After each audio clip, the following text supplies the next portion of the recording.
요한복음 20장 21절로 23절에 있는 말씀입니다. 예수께서 또 이르시되 너희에게 평강이 있을지어다. 아버지께서 나를 보내신 것 같이 나도 너희를 보내노라. 이 말씀을 하시고 그들을 향하사 숨을 내쉬며 이르시되 성령을 받으라. 너희가 누구의 죄든지 사하면 사하여질 것이요 누구의 죄든지 그대로 두면 그대로 있으리라 하시니라. 예수님의 제자들이 엄청 무서워 떨었어요. 예수님이 잡혀 죽으신 다음에 그 다음에 일요일에는 그분의 이제 시체도 없어졌다라고 하는 걸 알게 됐고, 그리고 제사장과 이제 바리새인들은 어떤 혐의를 이제 제자들에게 이야기하고 있는가 하면, 씌우고 있는가 하면, 제자들이 와서 군사들이 졸고 있는 사이에 예수님의 시체를 도둑질해 갔다, 이런 혐의를 이제 씌우고 있고, 그런데 제자들 중에 누군가는 무덤이 빈 것을 보았다는 사람, 천사들의 말을 들었다는 사람, 예수님을 보았다는 사람, 이런 사람들이 막 있는 매우 혼란스러운 시기예요.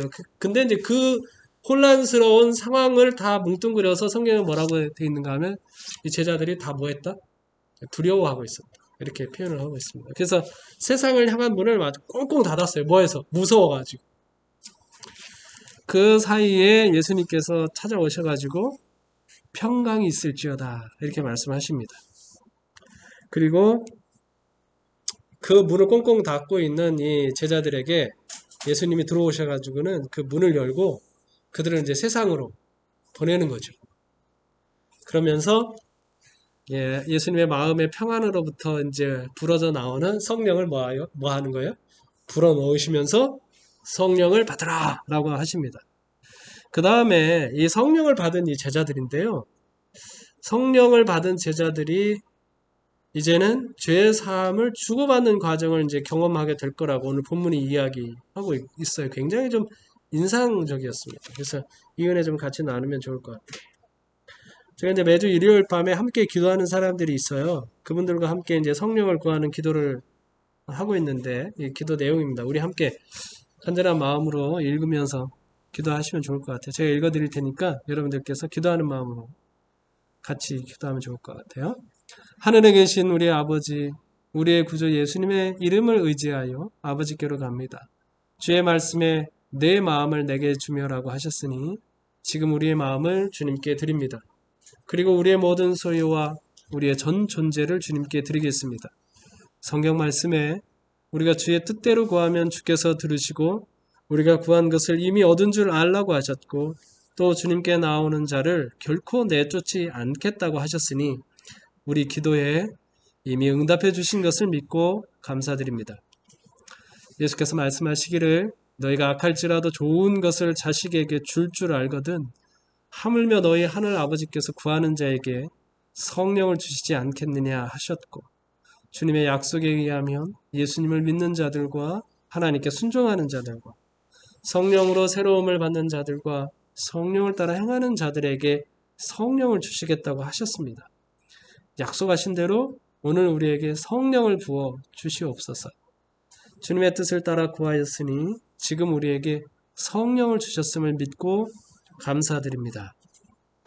그리고 성경 말씀에 우리에게 주신 성령으로 말미암아 하나님의 사랑이 우리 마음에 부음바 됨이니라고 하셨으니 우리가 하나님의 사랑도 함께 받았음을 믿고 감사드립니다.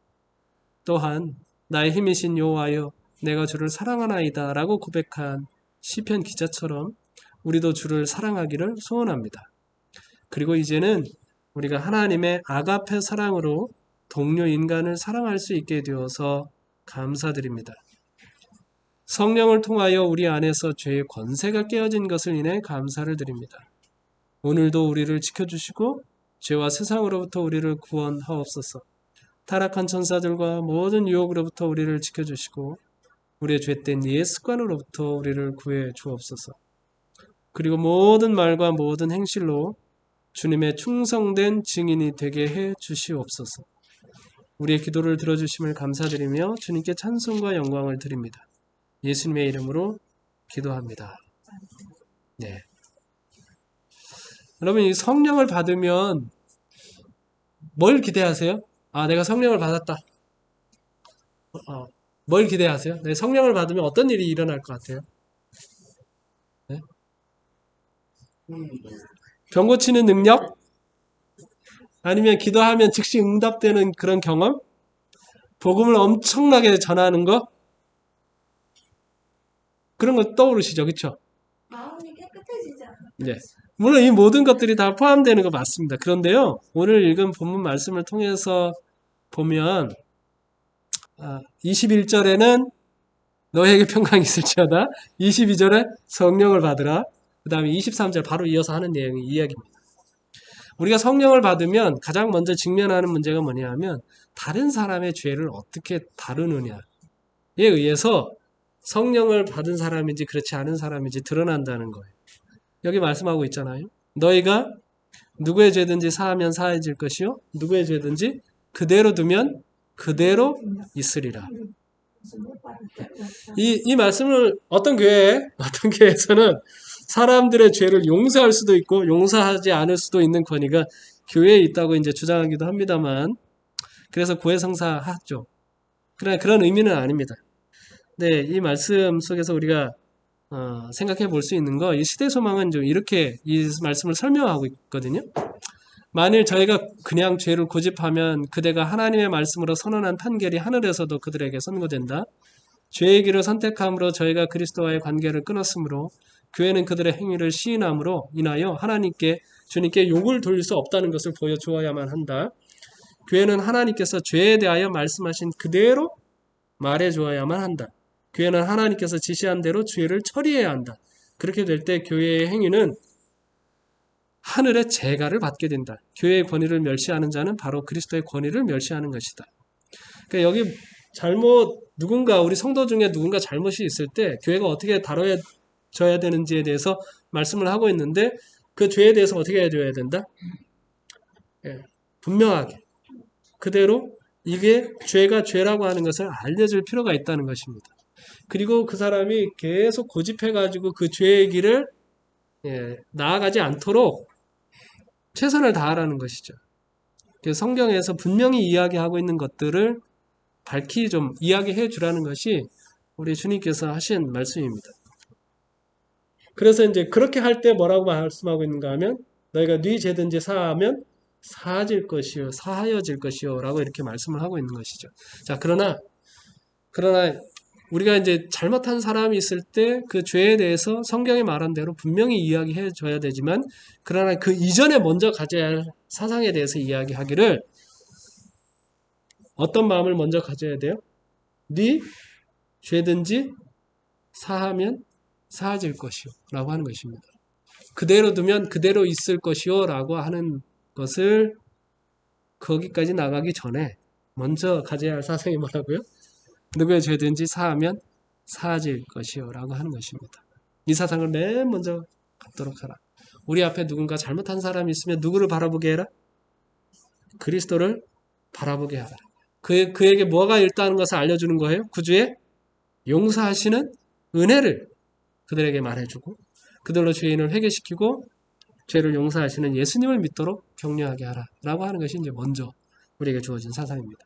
정말 예수님께서 우리에게 찾아오셔서 우리에게 평안을 주시고 성령을 주신다면 우리가 가장 먼저 갖게 되는 우리의 삶의 태도는 무엇인가 하면, 우리 앞에 잘못한 사람이 있을 때 그들로 하여금 그리스도를 바라보게, 어떤 그리스도?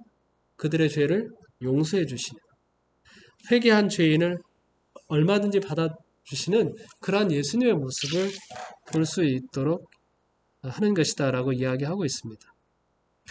그래서요, 교회는요 무흠 공동체가 아닙니다. 교회는 회개 공동체예요. 용서 공동체입니다. 교인들, 우리가 다 한 가족인 이유는 우리 안에 아무도 흠이 없기 때문에 한 가족인 게 아니에요. 그렇죠? 우리는 다 뭐예요? 다 흠이 있는 사람들이지만 우리가 서로를 뭐 할 수 있고 용서할 수 있고 용서의 마음을 가지고 있고, 또 우리가 잘못이 있을 때, 잘못이 발견될 때마다 우리는 하나님 앞에 우리의 죄를 회개하는 그런 사람이라고 하는 것이죠. 우리는 그런 공동체입니다. 헨리 나우엔이라는 사람이 이런 말을 했어요. 교회에서 상처 입었을 때 우리는 교회를 거부하고 싶은 유혹을 받는다. 그렇거든요. 우리 대부분이. 제가 우리 교회 관계를 생각하면 가끔 어떤 생각이 드는가 하면 야, 우리 교회는 마치 이렇게 살얼음판을 걷는 것 같은 그런 관계구나 이런 생각을 할 때가 많이 있어요. 왜냐면 우리는 서로 다 어떤 기대감을 가지고 있는가 하면 우리는 교인들이기 때문에 서로에게 잘 대해줘야 한다라고 하는 그런 기대감을 가지고 있나 봐요. 예를 들어 우리가 사회 직장에 나와가지고 그런 욕을 먹어도요. 우리가 그 직장 때려치지 않습니다. 그쵸? 우리 사회 관계 사람들 만나는 것 가운데 싸우고 다투는 일이 있어도요. 우리가 뭐 하는가 하면 그렇다고 해서 그 순간에 그 관계를 정리하지는 않거든요. 그런데 교회 관계는요. 그렇지 않을 때가 많아요. 이렇게 나오다가 어떤 섭섭한 일이나 누가 상처를 주잖아요. 그러면 바로 교회를 나오지 않고 그 공동체를 뛰쳐나가는 경우가 얼마나 많은지 모르거든요. 그래서 제가 이제 우리 교회 공동체가 가지고 있는 관계라고 하는 것이 왜 이렇게 살얼음판을 걷는 것 같을까라고 하는 생각을 가질 때가 많이 있어요. 근데 이제 헨리 나우엔이라는 사람이 이런 이야기 한 거예요. 교회에서 우리가 상처 입었을 때 우리는 교회를 거부하고 싶은 유혹을 받는다. 그러나 교회를 거부하면 살아계신 그리스도와 계속 만나기가 매우 어렵다. 예수를 사랑해. 그러나 교회는 싫어. 라고 말하는 사람들 많이 있어요. 우리는 교회뿐 아니라 그렇게 하면 누구도 이룰 수 있다? 예수까지 이룰 수 있다. 오히려 우리가 해야 할 일은 우리에게 상처를 준 교회를 용서하는 것이다. 교회가 적어도 공식적으로 우리에게 용서를 구하는 경우란 거의 없기 때문에 더욱 그렇다. 하지만 얼마든지 잘못을 저지를 수 있는 인간들의 모임인 교회다.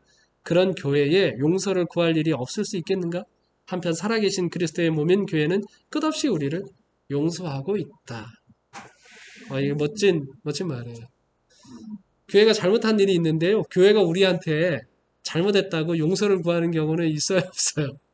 거의 없다는 거예요. 그러니까 우리가 뭐 하라고요? 우리가 그 교회를 용서하는 마음을 가져야 된다. 상처를 준 교회를 용서해야 된다라고 하는 거죠. 대신 또 이제 여기 마지막 말도 뭐 인상적이에요. 한편 살아계신 그리스도의 몸인 교회는 우리를 뭐 하고 있다? 끝없이 우리를 용서하고 있다라고 이렇게 이야기하고 있는 겁니다. 하나님의 공동체, 하나님의 자녀, 하나님의 교회가 된다고 하는 것은 기본적으로 우리는 무흠 공동체가 아니라 용서 공동체라고 하는 사실을 우리가 늘 기억할 필요가 있는 거죠. 오늘 본문과 이제 병행 구절인 누가복음에는 좀 이렇게 말씀하고 있거든요. 이에 그들의 마음을 열어 성경을 깨닫게 하시고 또 이르시되 이같이 그리스도가 고난을 받고 제3일에 죽은 자 가운데서 살아날 것과 또 그의 이름으로 죄사함을 받게 하는 회개가 예루살렘에서 시작하여 모든 족속에게 전파될 것이 기록되었으니. 네. 이 말씀 예수님께서 그 평안이 있을지어다 라고 하는 말씀과 같은 동시간대에 있었던 말씀이거든요. 여기 세상으로 나아갈 때 우리가 보냄을 받은 우리가 전해야 할 복음 중요한 거 세 가지잖아요. 첫 번째는 뭐다? 그리스도가 고난을 받고 죽은 자 가운데서 고난을 받고 죽으셨다. 두 번째는 뭐예요? 성경대로 3일 만에 부활하셨다. 세 번째가 뭐예요? 우리가 뭐 하는 거예요? 예. 믿음으로 죄사함을 받는 회개라고 하는 겁니다. 우리가 전해야 될 복음이에요. 죄사함, 이거는 그 용서는 성경에 기록된 하나님의 구속사역의 중심 주제입니다. 하나님의 구속사역은 그리스도 안에서 죄인된 인간들을 향한 하나님의 용서로 완성이 되는 거거든요. 여기 이 본문 말씀이 되게 재밌거든요. 여기 사하다, 너희가 네 죄든지 사하면 할 때 이 사하다라고 하는 말은 무슨 의미인가 하면 내보내다라는 뜻을 가지고 있어요. 그리고 그대로 두면 그대로 있고라고 했는데 그대로 둔다라고 하는 이 말은 붙잡아 둔다라는 뜻을 가지고 있거든요. 그래서 이 의미를 가지고 본문을 읽으면 이렇게 읽을 수 있습니다. 여기 있는 것처럼 너희가 어떤 사람의 죄든지 용서하면 그 죄를 보내버리게 될 것이고 어떤 사람의 죄든지 붙잡아 두면 뭐 할 거다? 그대로 있을 것이다. 이렇게 우리가 읽을 수 있어요. 그러니까 우리가 다른 사람의 잘못을 대할 때 두 가지 중에 하나를 선택해야 합니다. 하나는 비난하는 거고 또 다른 하나는 용서하는 겁니다. 근데 우리가 다른 사람의 잘못에 대해서 비난하면서 곱씹고 곱씹으면 죄는 어떻게 해요? 그대로 있습니다. 이걸 붙잡아 두면 뭐예요? 죄는 그대로 있어요. 네. 용서해야 죄가 없어지는 겁니다. 아이들의 잘못을 계속 지적하면 그 잘못을 계속 반복하게 되죠. 예를 들면 이거예요. 지금 여러분 딱 눈을 감고요. 제가 하는 말대로 해보세요. 결코 핑크색 코끼리를 떠올리지 마세요. 그 말을 들으니까 여러분 뭐가 떠오르세요? 네. 이게 이제 이 원리입니다. 우리가 다른 사람의 죄에 대해서 비난하고 그걸 계속해서 곱씹으면 그 죄가 사라져요? 그대로 있어요? 그대로 있는다는 겁니다. 그 잘못을 고칠 수 있는 최고의 방법이 뭐예요? 용서해 주는 거라는 겁니다. 뭐 물론 무턱대고 용서해야 된다고 말씀드리는 거 아닙니다. 용서하기까지는 과정과 시간이 필요해요. 우리가 하나님의 은혜로 내 마음에 있는 울분을 쏟아내는 과정이 좀 필요합니다. 그래서 그걸 선택을 하십시오. 여러분 누군가의 잘못이 있으면 그 사람과 1대1로 해가지고 비난하거나 지적하거나 그렇게 해서 죄를 처리하기 시작하면 그 죄는 결코 뭐 하지 않아요? 사라지지 않아요. 용서해줘야 되는데 용서가 쉽게 돼요? 안 돼요? 내 마음속에 뭐가 있으니까? 울분이 있으니까. 분통이 터지니까. 그러니까 울분과 분통을 터뜨리고 해결하는 과정과 시간이 필요한데 그 과정은 누구하고 보내는 거예요? 하나님과 보내는 거예요. 그러면 그 과정 자체가 나로 하여금 하나님과 긴밀한 관계를 갖게 합니다.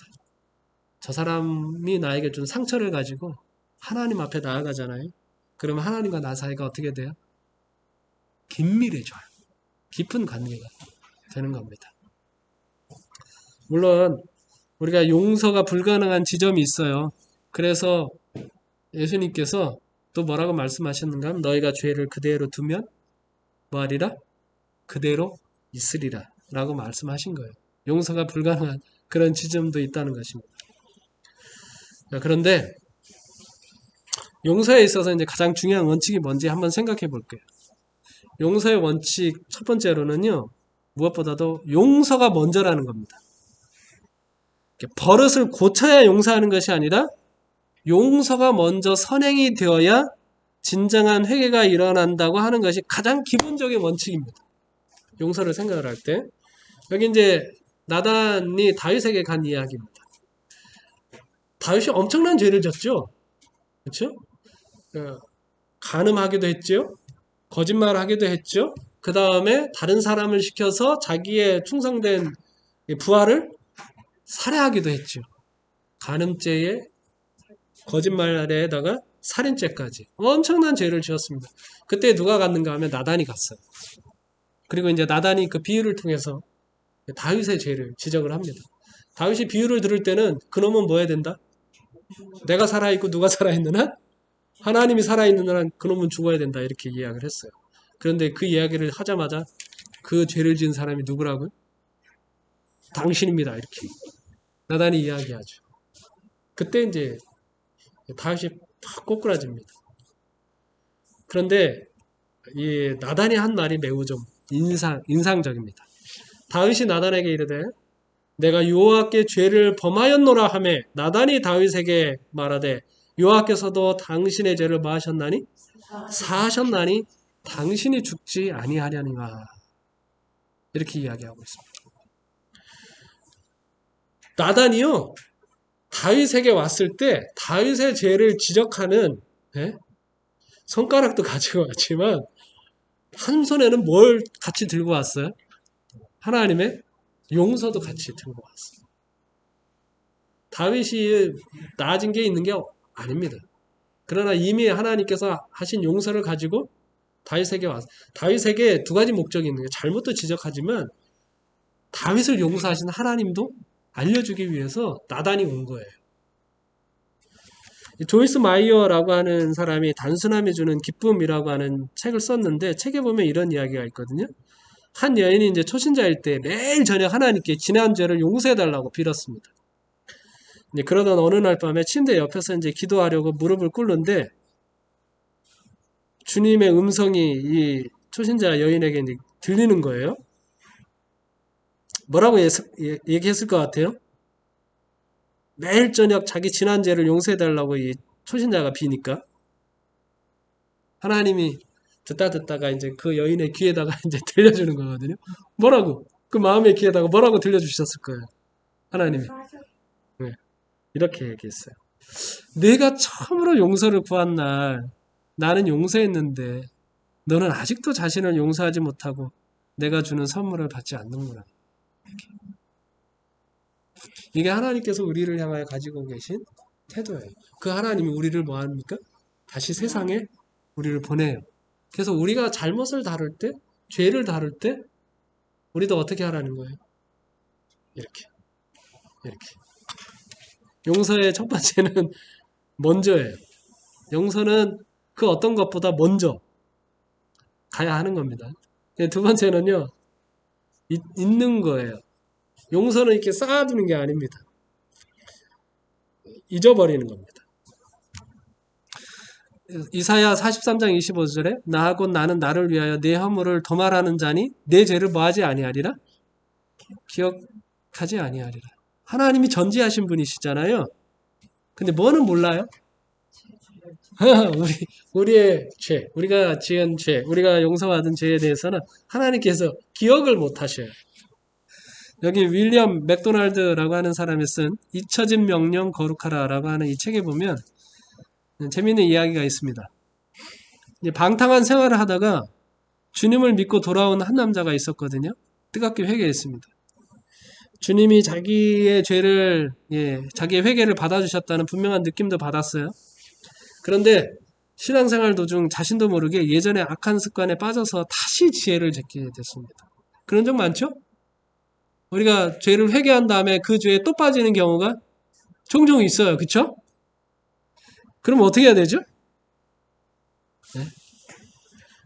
네? 그때 이제 이 사람이 뜨겁게 이제 눈물을 흘리면서 주님께 기도했습니다. 주님, 죄송합니다. 제가 그 죄를 또 짓고 말았습니다. 다시 회개합니다. 이렇게 회개했습니다. 근데 그때 갑자기 하나님이 자기 생각 속에 나타나셔서 물으셨어요. 뭐라고 물으셨을 것 같아요? 이게 재밌게 표현되어 있어요. 알겠다.